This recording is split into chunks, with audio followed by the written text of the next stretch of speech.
Bismillahirrahmanirrahim. Alhamdulillahirabbil alamin.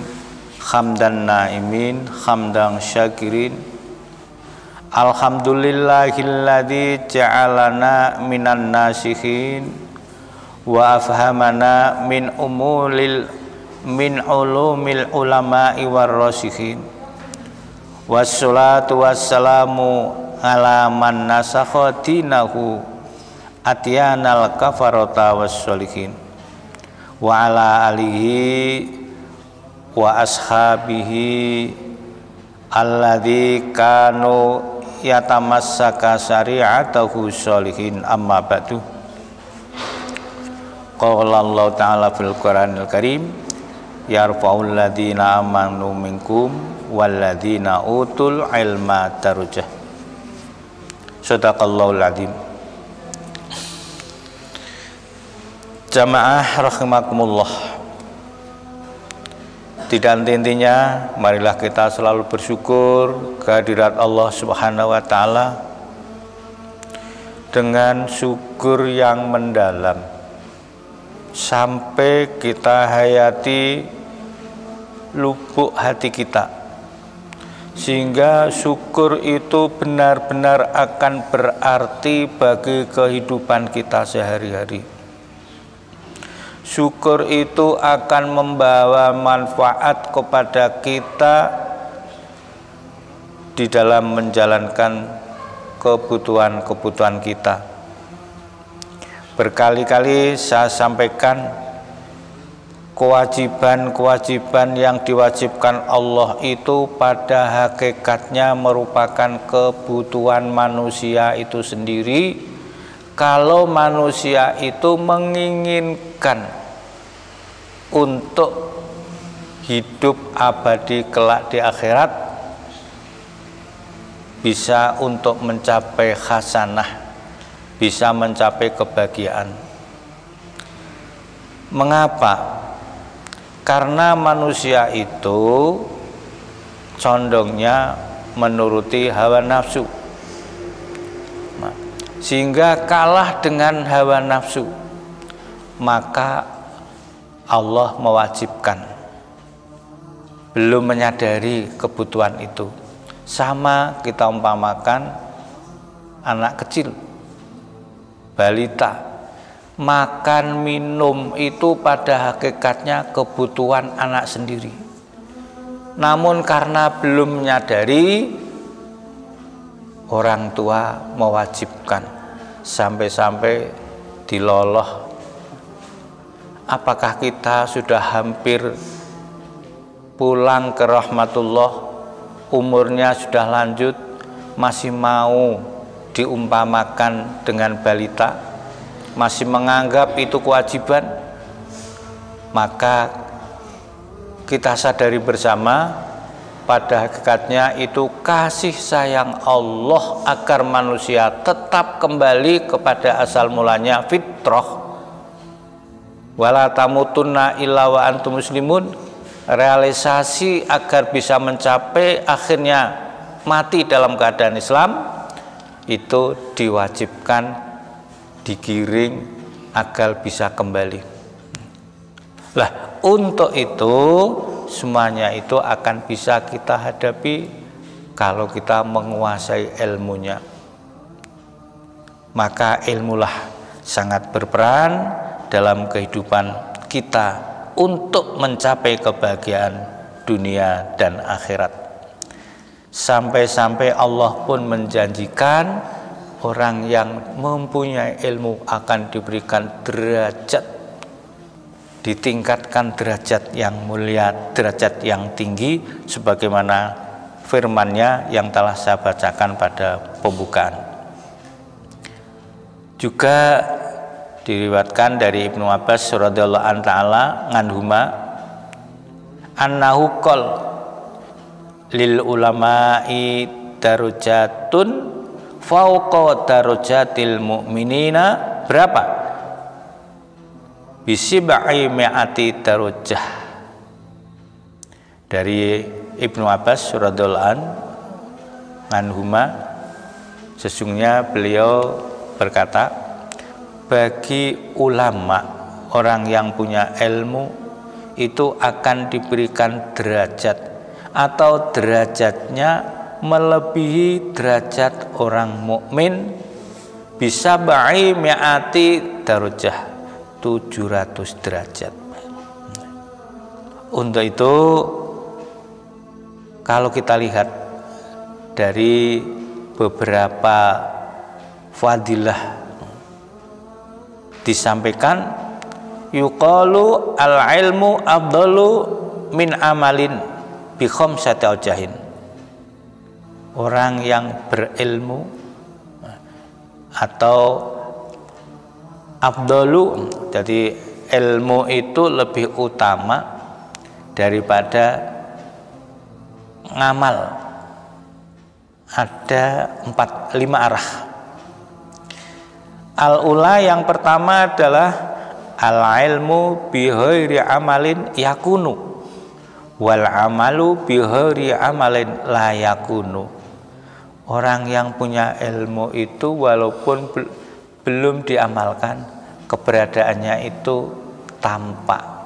Orang punya ilmu itu baik lakunya, tumindake, munamunine, tingkah lakune, orang punya ilmu itu lain. Sudah kita. Tapi kalau amal tidak dilaksanakan, tidak akan tampak. Yang pertama. Wasan yang kedua, al ilmu bi ghairi amalin yanfa'u wal amalu bi ghairi ilmin la yanfa'u.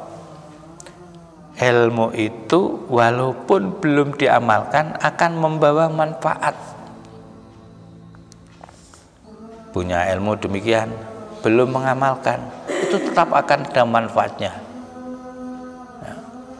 baik terhadap dirinya sendiri maupun terhadap masyarakat, akan tampak, akan ada manfaatnya. Tetapi amal kalau tidak dilaksanakan tidak ada manfaatnya sama sekali.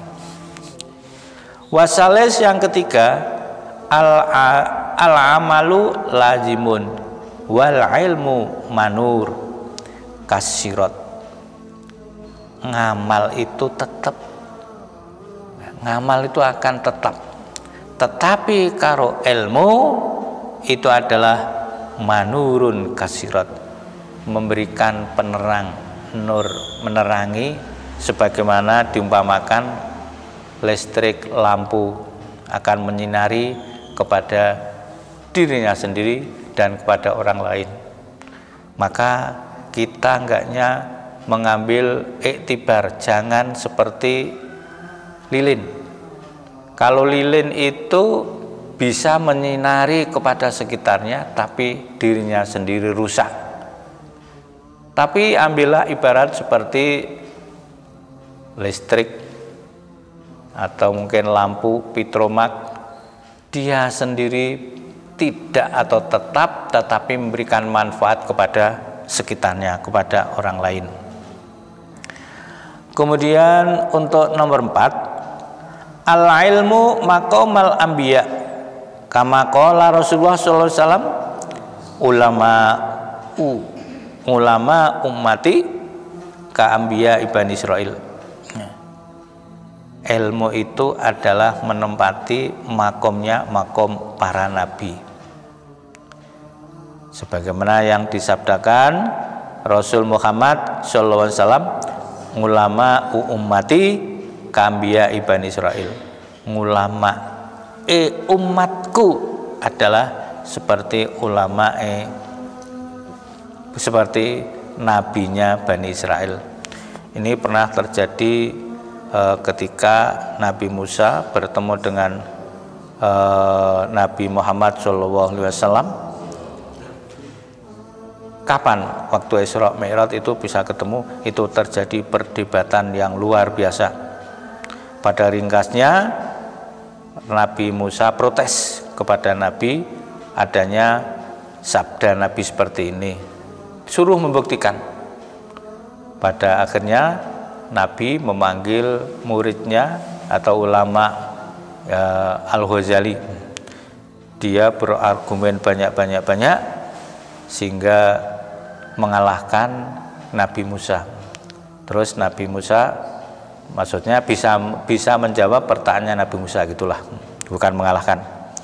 Akhirnya Nabi tanya kepada Nabi Musa, apakah ada nabi-nabi saat itu yang menyerupai dengan Nabi Musa? Menjawab tidak.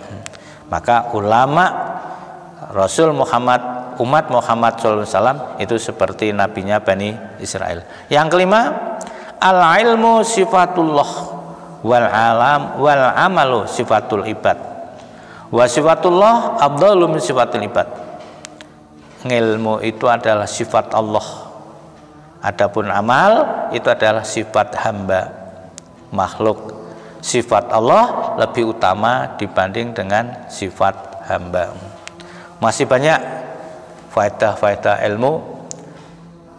Contoh aja, al-ilmu kharisuka, atau kalau dibandingkan dengan harta benda.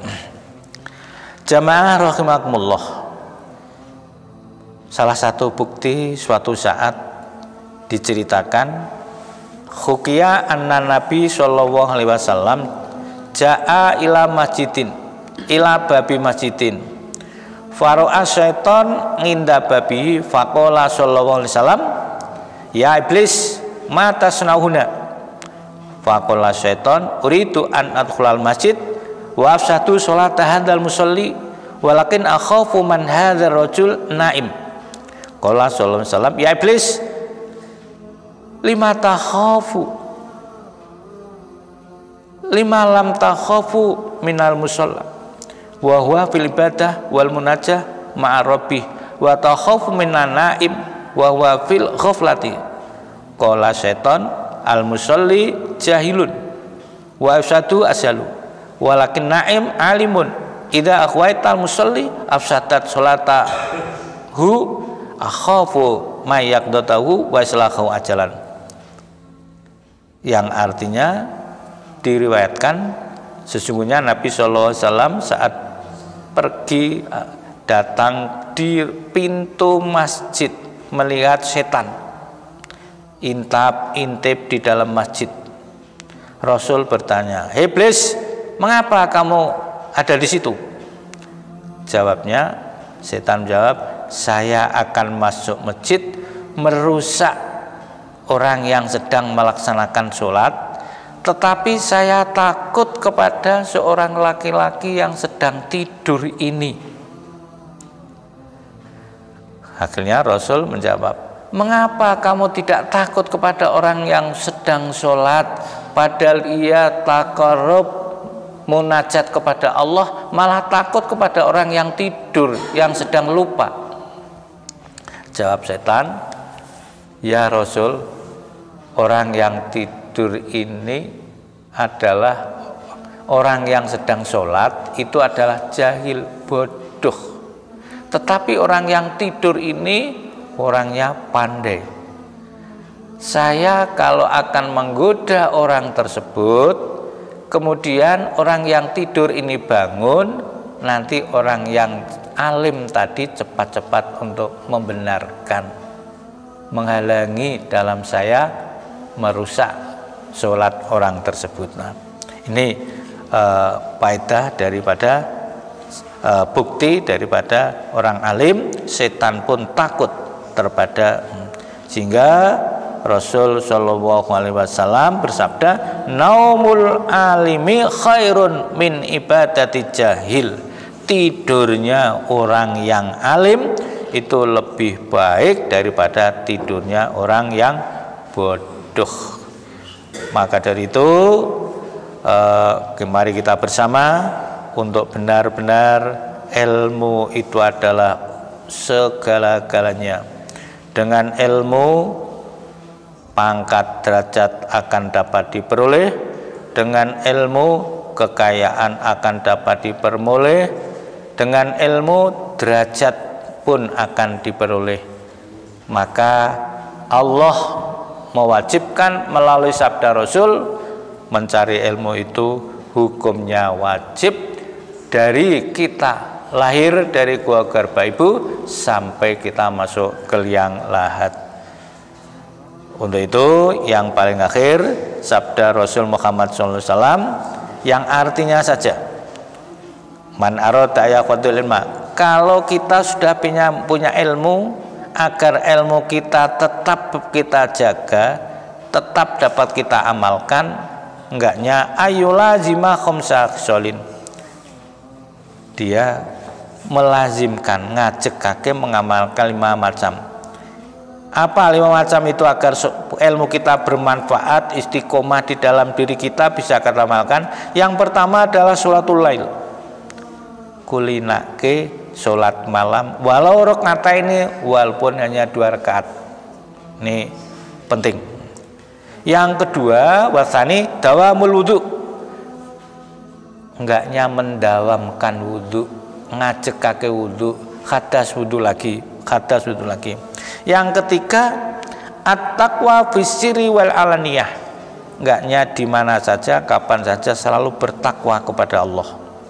Kalau kemarin saya bicarakan di dalam pengajian ibu-ibu, nek ngaji jilbaban, yang masjid jilbaban, nek yang pasar udar, itu namanya bukan takwa. Warabi' yang keempat, ayakuna litakwa lalisabat.